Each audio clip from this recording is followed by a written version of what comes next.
If you work with someone who's come unprepared or they don't know what they're talking about, they don't understand the brief, then you yourself get anxious and you're just like, oh my God, I'm with this person who doesn't have It doesn't inspire you. And, correct. Doesn't inspire you. You don't think the person is like, can I say that? Please. I'm so sorry. You don't think the person is smart. As someone who's new in the industry, you want to look up to someone who you know is well-read, who is capable, who has everything together, who knows the client in and out, because you are new in the industry. You don't. Right? So when the client asks questions, if your team lead goes, your respect and like your view of this person sort of goes down, right? You can't work with someone who can't teach you.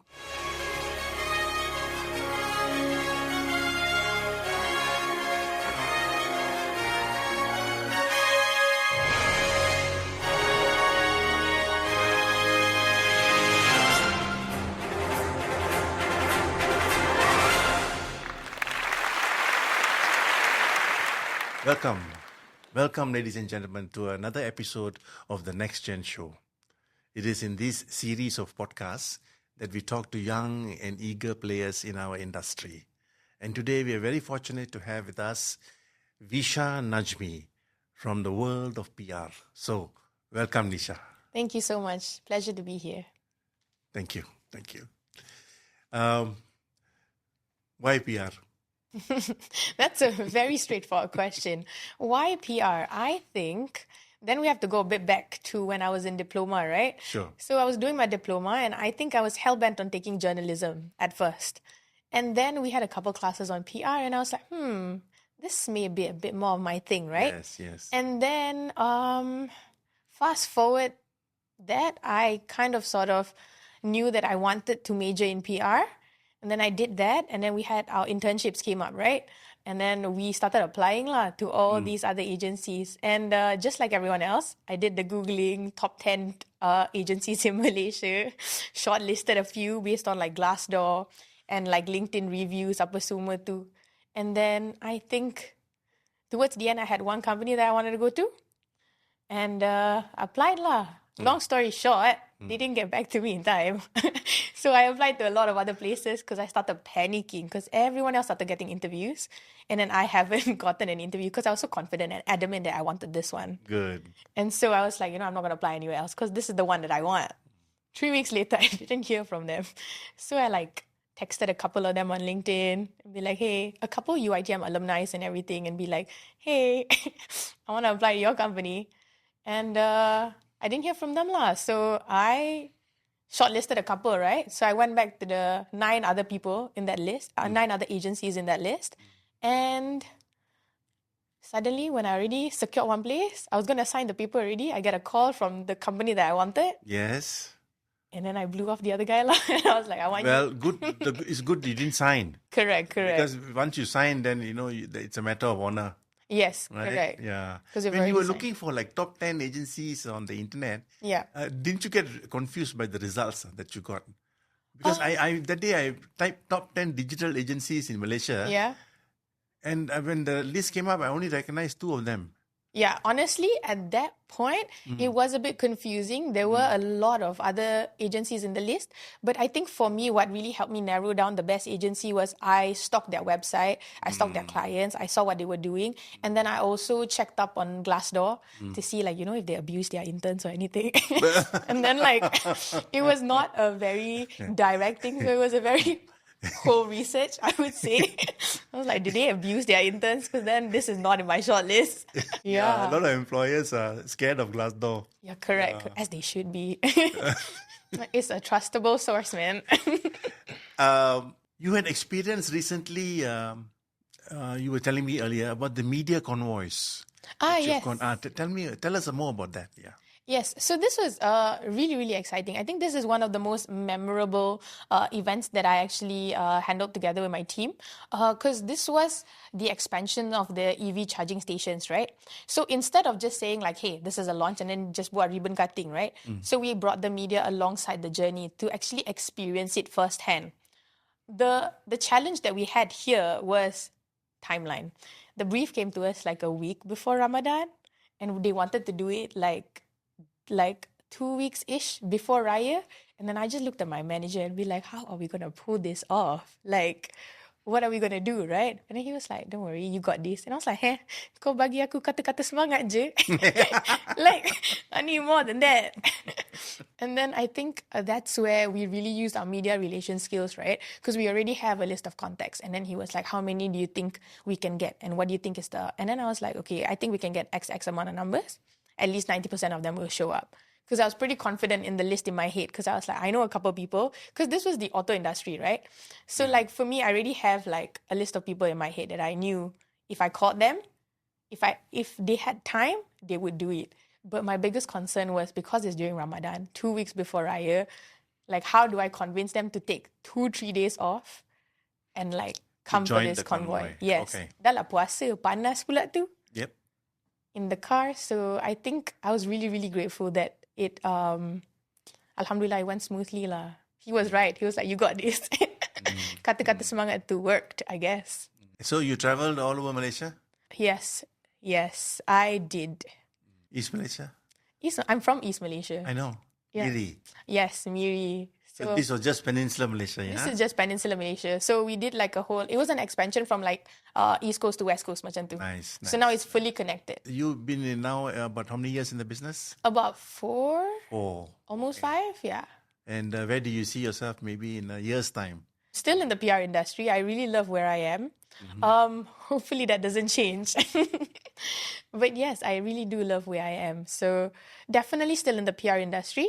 I see myself progressing a lot because I think previously I was not to say handling just the automotive industry. I think now I've spoken and like in terms of growth, I'm handling a lot of different industries as well, finance, banking, business. So I think in terms of that, I would just like to expand my niche. So you love making people and brands famous, huh? I do hope so. It's part and parcel of my job. Yes. Tell us about any disappointment that you've had in your line of work. I think so far in my line of work, I've been blessed with really good managers and a really good team where, you know, like how a lot of people complain where their credit is taken from them and everything. I think I've been blessed with a good team. Touch wood. I've been blessed with a good team where they actually do give credit where it's due.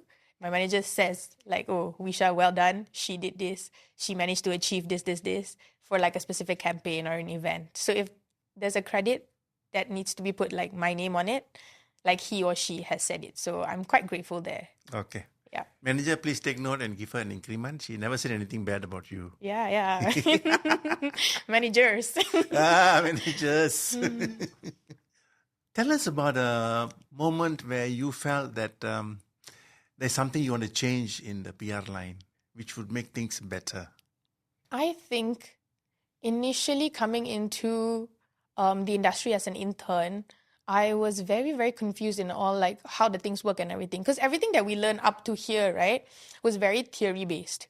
So once we started working, it was very practical. It was very like hands-on, all this stuff that we're doing. And it was not what we learned in school. I felt like the implementation-wise, like you have everything in head, but when you want to apply it, it's like totally different.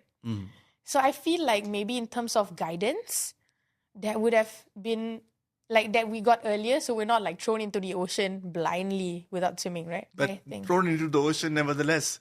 Yeah, still. Eventually you'll be thrown into the ocean also. But like at least give me a life jacket lah. So I won't drown.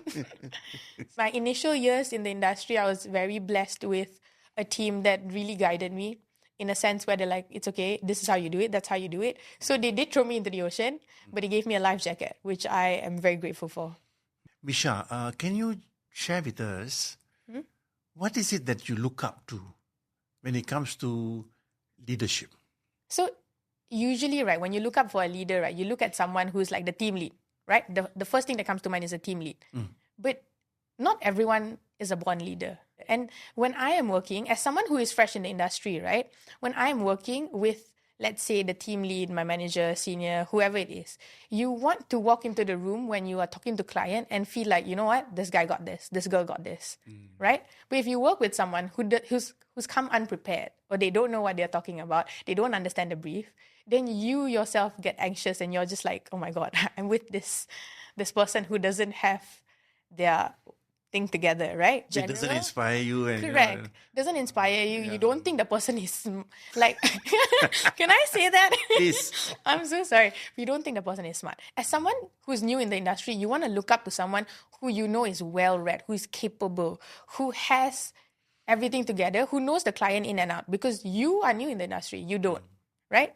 So when the client asks questions, if your team lead goes, your respect and like your view of this person sort of goes down, right? You can't work with someone who can't teach you. So when your team leader or your manager, senior person in the meeting, is lost and or hurt, or he or she don't you feel like you can step in and give a better answer? Yes, if I do have the answers, I wouldn't mind coming in and like helping reply. But like at most times when the client is looking at your manager or senior per se, right?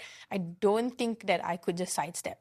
Okay. It depends on who I'm working with, lah. Some people course. you can, some people you cannot, because then it'll be an issue later. So might as well you just keep quiet. Depends on who you're working with. All right. So I think ultimately for me is, when you work with a team lead, you would want to be able to learn from that person. You want to have respect for that person and be able to use what they are teaching you in your life, right? I feel like I've been blessed with I would say most of my managers who have been really, really smart, who have been able to teach. That's great. Yeah. So, Wisha, we wish you well. And thank you for your sharing with us today. I can almost sense that the energy that you bring to the table will take you very far. And I want to ask you one last question. Mm-hmm. If today I gave you an opportunity to open your own PR firm, yes, how would you go about it? Honestly, if you ask me now, at this stage of my career, I'll start recruiting all the people I know who can do work. Yes. I'll be like, guys, join me. But how I would do things differently from what I've learned is, I think I would make sure that we have seniors who care about juniors, and make sure we have people who are willing to teach the next generation and not just be like, hey, do this work, do that work, meet the deadline. I'll make sure that we have a team that cares about the younger generation, because yes, we have AI, right? That can help us do like whatever media Excel sheet that we need and like help us out with the documents and stuff. But we still need to train the next generation. We still need to make sure that they are able to continue the work that we do, right? Because now we have a bunch of seniors who are relying on AI, right? Whether we agree or not, AI is already integrated into our workforce. Before, it used to be fear, like, oh, is AI going to take our job? I mean, the fear is still there, right? But we have already learned to live with it. It's already been adopted into the process of our everyday work life. Everyone uses ChatGPT, everyone uses Claude, everyone uses this, but they use it smart. They use it to help them make their work better. But if we go for the younger generations, right, they end up relying 100% on this, but they don't have the experience to make it better yet. So I think it's very crucial that we have these seniors who have already learned and adopted this to teach the younger generation, hey, this is how I would do it. This is how you can do it, because they don't have the experience to change it yet. Yeah, that's my 2 cents. Excellent. Thank you once again. Thank you so much. It's a pleasure talking to you. Same as well. So thank you, ladies and gentlemen. We've come to the end of another episode, and we've been talking to Wisha Najmi. Till we meet again.